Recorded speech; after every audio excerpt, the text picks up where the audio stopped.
Request చేస్తున్నాను, మాకు సమానంగా ఇవ్వండి. మాకే ఇప్పుడు మున్సిపాలిటీలు లేవు, మాకు జీఎంసీలు లేవు, ఉన్నదల్లా గ్రామీణ ప్రాంతం. నాకు కేఎస్ చోడవరం ఎమ్మెల్యే గారిని, మరి మాకు అభివృద్ధి అక్కర్లేదా? మేము ప్రజలకు చెప్పుకోక్కర్లేదా?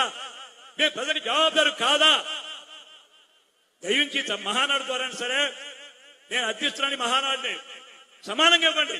ఇస్తే ఒకరికి 7 కోట్ల, ఒకరికి 3 కోట్ల.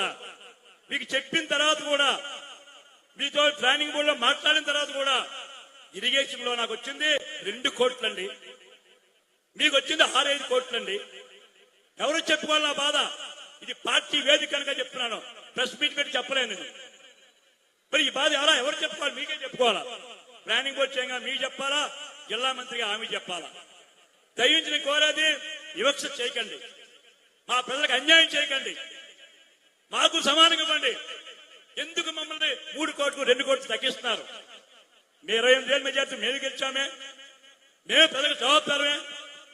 అందుచేత ఈ మహానాడు ద్వారా నేను జిల్లా అధ్యక్షుడు కోరుతున్నాను, మీరు వచ్చారు మన మహానాడికి, మా ఆవేదన వ్యధ విన్నారు.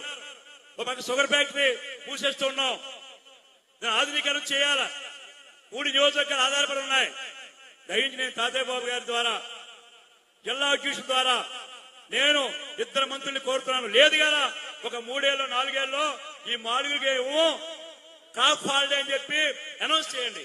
ప్రజలకు నేను జవాబుదారి చెప్పుకుంటాను. దండం పెట్టి, అయ్యా పొరపాటు నాకు మీరు ఓట్లు వేశారు, నన్ను ఏం చేయమంటారు? ఆ పెద్దవాళ్ళ వాళ్ళకే ఇస్తారట, నేను చిన్నవాడిని, పార్టీలో కొత్తగా ఎమ్మెల్యే అయ్యాను మీ దగ్గర అని చెప్పి వాళ్ళకి క్షమాపణ కోరుతాను. అంతేగాని వివక్షత మాత్రం చూపిస్తే మాత్రం